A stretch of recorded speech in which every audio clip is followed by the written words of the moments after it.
Morning बच्चों, आज 9th class की चैप्टर नंबर 12 ध्वनि से श्रव्यता परिसर और पराध्वनि के अनुप्रयोग आदि पर चर्चा करेंगे। मानव कर्ण के बारे में भी पता करेंगे, उस पर चर्चा करेंगे।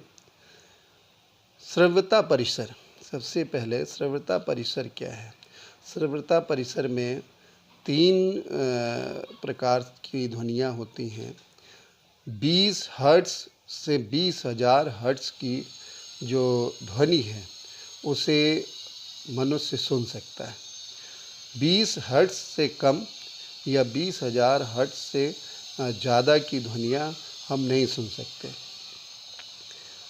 20 हर्ट्ज़ से कम की ध्वनियों को अपश्रव्य ध्वनियाँ कहते हैं और 20,000 हर्ट्ज़ से ज़्यादा की ध्वनियाँ को पराश्रव्य ध्वनियाँ कहते हैं और 20 हर्ट्ज़ से 20,000 हर्ट्ज़ की ध्वनि को श्रव्य ध्वनियाँ कहते हैं। इस प्रकार अपश्रव्य, श्रव्य और पराश्रव्य 3 प्रकार से ध्वनियों को विभाजित किया गया है।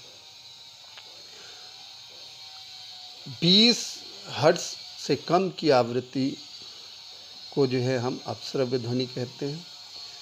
राइनोसोर है, व्हेल है, हाथी है, ये कुछ जंतु हैं जो अपश्रव्य ध्वनियों को उत्पन्न करते हैं, जिससे अपने साथियों को शिकारियों से सतर्क करते हैं। भूकंप जब आता है तो आपने जो है अनुभव किया होगा कि ये जानवर सबसे पहले खुले मैदान की तरफ भागते हैं, क्योंकि अपश्रव्य ध्वनियाँ जो 20 हर्ट्ज़ से कम की हैं ये जंतु सुन सकते हैं। 20,000 हर्ट्ज़ से ज़्यादा की ध्वनियाँ पराश्रव्य ध्वनियाँ कहलाती हैं और या पराध्वनि कहते हैं। डॉल्फिन है, चमगादड़ है, पारपाइज है, जैसे ये जंतु ये ध्वनि उत्पन्न करते हैं। चमगादड़ इस प्रकार की ध्वनि उत्पन्न करके रात्रि में अपने भोजन तथा अपने रास्ते में आने वाली दीवारों या बाधाओं या अवरोधों का पता लगा लेता है। अब पराध्वनि के अनुप्रयोग पर चर्चा करते हैं। जो पराध्वनियाँ हैं, पराध्वनियाँ मतलब 20,000 हर्ट्ज़ से ज़्यादा की ध्वनियाँ। तो इसके लिए जो है पराध्वनि का उपयोग हम ऐसी वस्तुओं को, ऐसे इलेक्ट्रॉनिक पुर्जों को जिनकी नलियाँ सर्पिलाकार है या विषम आकार की हैं, उनको साफ़ करने के लिए इस प्रकार की ध्वनि का उपयोग करते हैं, जिससे जो है उच्च आवृत्ति की ध्वनि जब इन उपकरणों में जाती है तो धूल, चिकनाई और गंदगी गिर के अलग हो जाती है। पराध्वनिक ध्वनि का उपयोग हम धातुओं के ब्लॉकों या पिंडों के मध्य दरार है या नहीं है इसका पता लगाने के लिए करते हैं। जैसे बड़े बड़े जो है पुलों को बनाने के लिए, भवनों के बनाने के लिए, मशीनों को बनाने के लिए, वैज्ञानिक उपकरणों को बनाने के लिए इन धातु के ब्लॉकों का उपयोग किया जाता है। अगर इनके अंदर दरार या छिद्र हुई तो ये जो है भवन, पुल, मशीनें टूट सकती हैं। इसलिए पराध्वनि द्वारा इनको जो है पता लगा सकते हैं कि इनके अंदर किसी भी प्रकार का छिद्र या दरार तो नहीं है। अगर जो है इस प्रकार का दोष इसमें मिलता है तो हम ऐसे धातु ब्लॉकों का इस्तेमाल नहीं करते हैं। पराध्वनि का उपयोग हृदय के विभिन्न भागों में जो है कहीं कोई दोष तो नहीं है इसका पता लगाने के लिए करते हैं। पराध्वनि तरंगों को हम हृदय के विभिन्न भागों में भेजते हैं, जहाँ से वो परावर्तित होकर के एक प्रतिबिंब बनाती हैं। इस तकनीक को हम इकोकार्डियोग्राफी कहते हैं, यानी ECG कहते हैं। पराध्वनिक संसूचक एक ऐसा यंत्र है जो पराध्वनिक तरंगों का उपयोग करके मानव शरीर के आंतरिक अंगों का प्रतिबिंब प्राप्त करने के काम में आता है। तो ये अल्ट्रासाउंड या जो है अल्ट्रासोनोग्राफी ये तकनीक है जिससे हम जो है रोगी के यकृत, पित्ताशय, गर्भाशय, गुर्दे आदि में किसी भी प्रकार की कमी का पता लगा या असामान्यताओं का पता लगा सकते हैं। गुर्दे में पथरी है या जो है किसी अंग में ट्यूमर है, इसका पता हम लगा सकते हैं। अल्ट्रासोनोग्राफी द्वारा हम भ्रूण की जांच कर सकते हैं। जन्मजात दोष या उसकी वृद्धि में कोई अनियमितता आ रही है, इसका भी पता हम अल्ट्रासोनोग्राफी द्वारा लगा सकते हैं। गुर्दे के अंदर जो छोटी पथरी होती है, इस छोटी पथरी को जो है छोटे कणों में तोड़ने के लिए हम पराध्वनि का उपयोग करते हैं। जो इसके छोटे कण बाद में मूत्र के साथ बाहर निकल जाते हैं। सोनार, SONAR, sound navigation and ranging से बना है। सोनार एक ऐसी युक्ति है जिसमें जल में स्थित पिंडों की दूरी, दिशा तथा चाल मापने के लिए पराध्वनि तरंगों का उपयोग किया जाता है।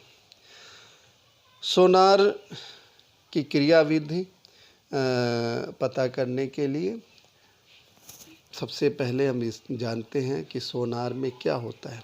सोनार में एक प्रेषित तथा एक संसूचक होता है।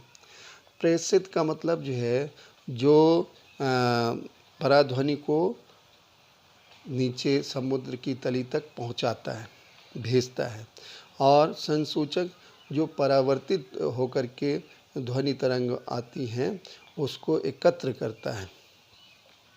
तो नाव, जहाज, पनडुब्बी आदि में इस प्रकार के उपकरण लगाए जाते हैं जो कि पराध्वनि उत्पन्न करके समुद्र तल के पिंडों का पता लगाते हैं, जिससे पानी के जहाज, नाव या पनडुब्बी टकरा के नष्ट ना होने पाए।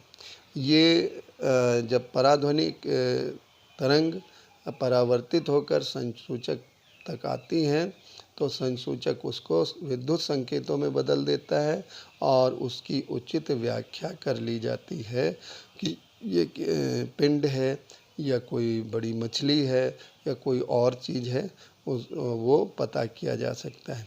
अगर जो है हमें पराध्वनि भेजने में कितना समय लगा है और उसकी चाल, ध्वनि की चाल, पराध्वनि की चाल पता हो तो हम उस पिंड से जहाज की दूरी को बता सकते हैं। इसके लिए फार्मूला लगाएंगे 2D = V/T। मानव कण की संरचना। अब मानव कण एक अति संवेदी युक्ति है जिससे जो है हम विभिन्न आवृत्तियों की ध्वनि तरंगों को सुन लेते हैं।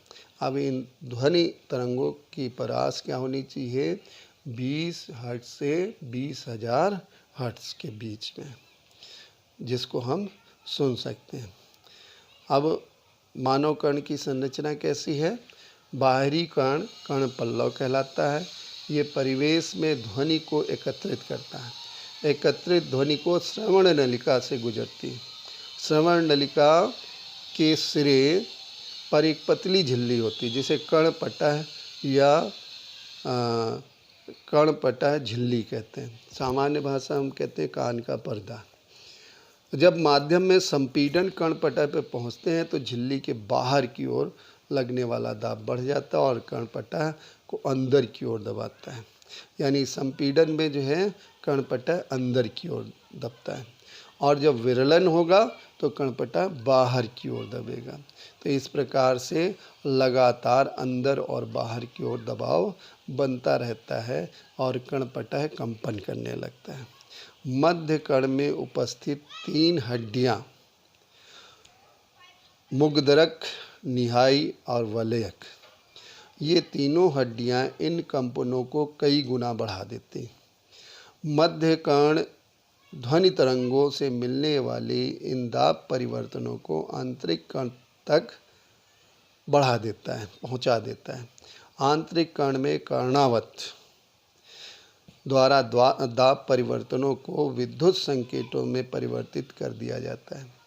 यानी जो दाब परिवर्तन आए ध्वनि के कारण, उनको विद्युत संकेतों में परिवर्तित कर दिया जाता है और ये श्रवण तंत्रिका द्वारा मस्तिष्क तक भेज दिया जाता है। मस्तिष्क इस ध्वनि के रूप की व्याख्या कर लेता है कि क्या कहा जा रहा है, क्या बोला जा रहा है। तो ये सामान्य भाषा में इसको इस प्रकार से समझो कि कर्ण पल्लव द्वारा आसपास की ध्वनि को एकत्रित किया जाता है, जो कि श्रवण नलिका से गुजर के श्रवण नलिका से होती हुई कर्णपटा या कान के पर्दे तक जाती है। कान के पर्दे पर ध्वनि तरंगों की वजह से संपीड़न और विरलन होता है। संपीड़न और विरलन से कर्णपटह कंपन करने लगता है।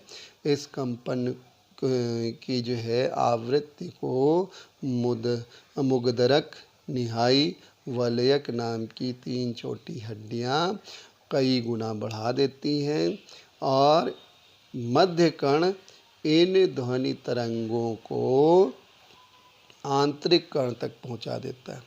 आंतरिक कर्ण से ये कर्णावत में पहुंच जाता है और कर्णावत से ये विद्युत संकेतों द्वारा श्रवण तंत्रिका से होते हुए मस्तिष्क तक पहुंचता है और तब हमें पता चलता है कि क्या कहा गया, क्या बोला गया, क्या गिरने की आवाज़ आई, क्या किसी जानवर के भौंकने की आवाज़ है या दौड़ने की आवाज़, किसी भी प्रकार की ध्वनि हम पता लगा लेते हैं।